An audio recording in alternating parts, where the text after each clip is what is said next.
सुप्रभात। गुरु को दिल में बसा लो। गुरु को दिल में बसा लो, यही है आज की हमारी आध्यात्मिक चर्चा का विषय। हम सभी का अनुभव है कि जब हम आश्रम पर या और कहीं गुरुदेव के सानिध्य में होते हैं तो मन स्थिति बिल्कुल बदल जाती है। हम सब परेशानियां भूल जाते हैं और एक मस्ती सी छाई रहती है। पर जब हम वापस आते हैं अपने घरों को तो उस अवस्था में ह्रास होने लगता है, वैसे ही जैसे एक बैटरी डिस्चार्ज हो रही हो और कुछ समय बाद हम पहले जैसे हो जाते हैं। ऐसा क्यों होता है और ऐसा क्या किया जाए कि मस्ती की हालत गुरुदेव से दूर जाने पर भी बनी रहे? तो समाधान ये है कि आश्रम का जो वातावरण है वो चार्ज्ड है, करंट यानी आध्यात्मिक शक्ति से भरा हुआ है। आप चाहे कमरे के अंदर हों या बाहर हों, सभी जगह वो करंट, वो आध्यात्मिक शक्ति मौजूद है। उसी के असर से हमारा मन शांत हो जाता है और मस्ती की हालत छा जाती है। जब आप वहां से दूर चले जाओगे तो आश्रम का ऐसा वातावरण वहां तो है नहीं। तो जो शक्ति तुम्हारे अंदर भर गई है उसका धीमे धीमे ह्रास होने लगेगा। वैसे ही जैसे एक गर्म चीज ठंडे स्थान पर रख देने से अपनी गर्मी धीरे धीरे खो देती है, तो यदि तुम चाहते हो कि तुम्हारी हालत वैसी ही बनी रहे तो गुरु को छोड़कर जाओ ही नहीं, या शरीर से कहीं भी जाओ, मन को गुरु के पास, गुरु के स्मरण में रखो। तुम कहीं भी होगे तुम्हें बराबर शक्ति पहुंचती रहेगी और तुम्हारी हालत वैसी बनी रही। तो तुम्हारी समस्या का सीधा सा इलाज है कि गुरु को दिल में बसा लो। गुरु को दिल में बसा लो।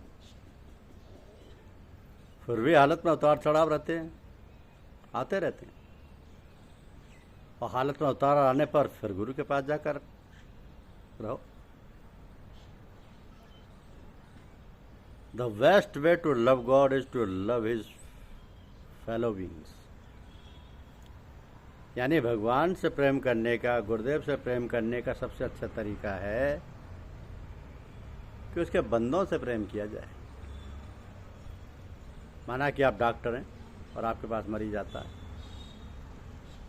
तो आप मरीज का इलाज तो करें ही, साथ में ये भी ख्याल करें कि भगवान हमारे पास मरीज बनकर आए ताकि हम उनकी सेवा करें। बस मरीज देखना पूजा बन गया। मानो कि भिखारी आपके पास भीख मांगने आया तो भीख तो आप देंगे ही, पर यह ख्याल कीजिए कि भगवान हमारे पास भीख मांगने आए ताकि हम उनकी सेवा करें।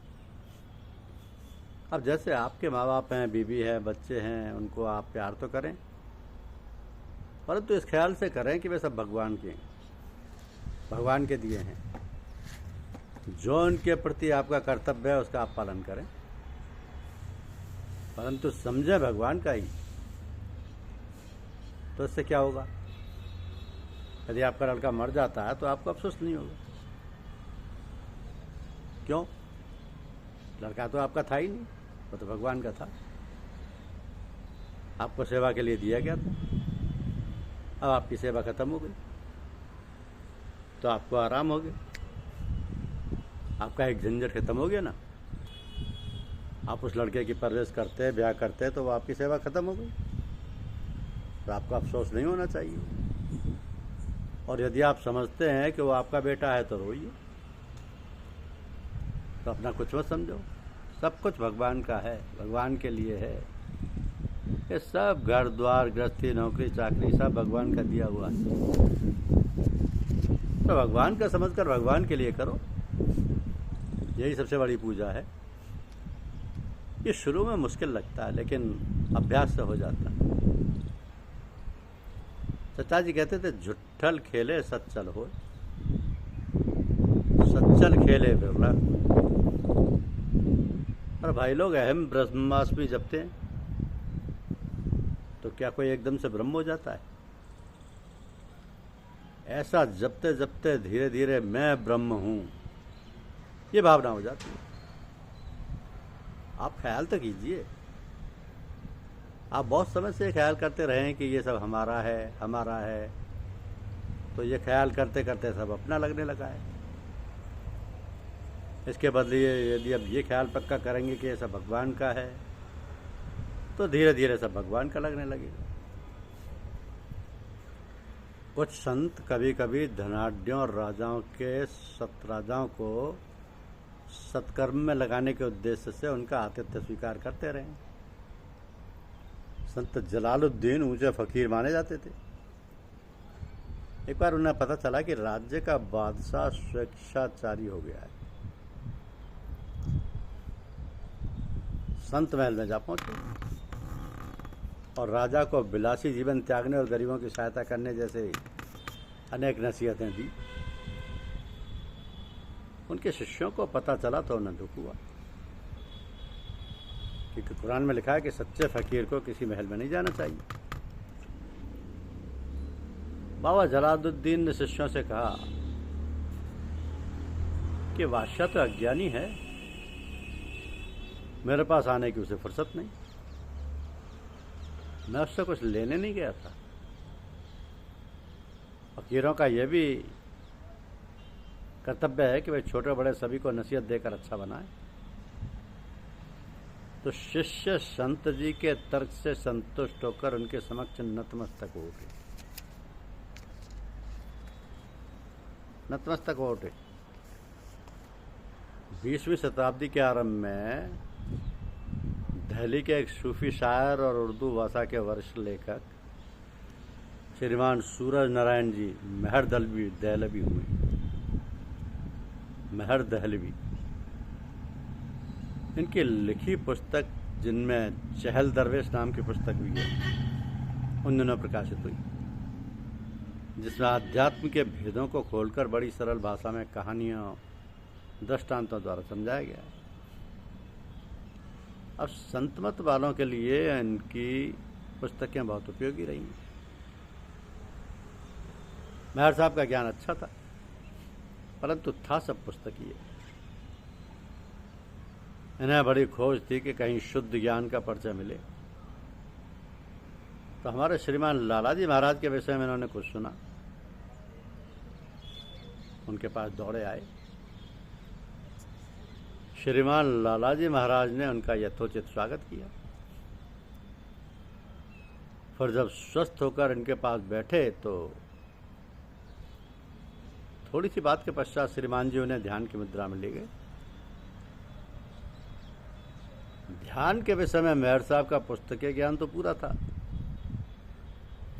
परंतु वास्तविक ध्यान से वो उस समय तक परिचित ही नहीं थी। तो जिस स्थिति की उन्हें इस समय तक, इतनी आयु तक खोज करने पर भी प्राप्ति नहीं हो पाई थी, वो सहज ही मिल गई। लालाजी साहब के माध्यम से वो सहज ही मिल गई। तो वो 3 दिन लालाजी महाराज के पास रहे।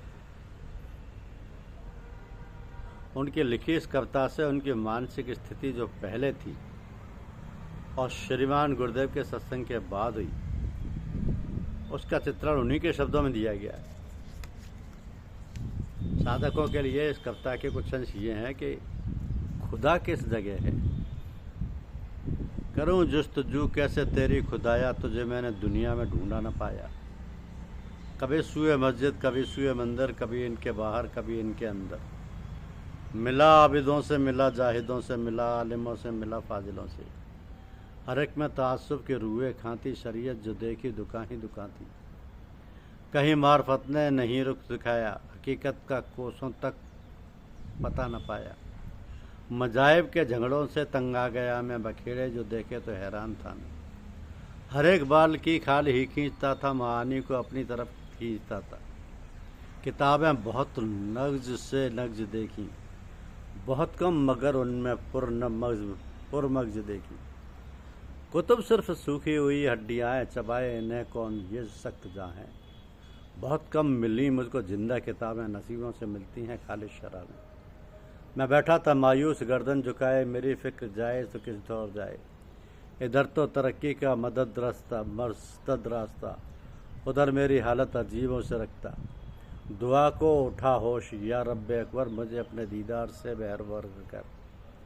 दुआ करने वाले को ये फ़ायदा है, दुआ रहमत व फजल का माहिवा है। हकीकत ने अपने जी ये रुख दिखाया, फरिश्ता नजर एक मुझको जो आया। लगा मुझसे कहने तुझे दुस्तजू है, खुदा किस जगह है, खुदा किस जगह है। दिखाऊं तुझे चल खुदा किस जगह है, खुदा इस जगह है, खुदा इस जगह है। खुदा कर्म में है, खुदा ध्यान में है, खुदा इश्क में है और इरफान में है। कर्म वो है जिसको कि सिद्को सिफा हो, न वो कर्म जिसको कि मकोरिया हो। जो भक्ति है बिल्कुल चढ़ावे की भक्ति, वो बेसूद है बस दिखावे की भक्ति।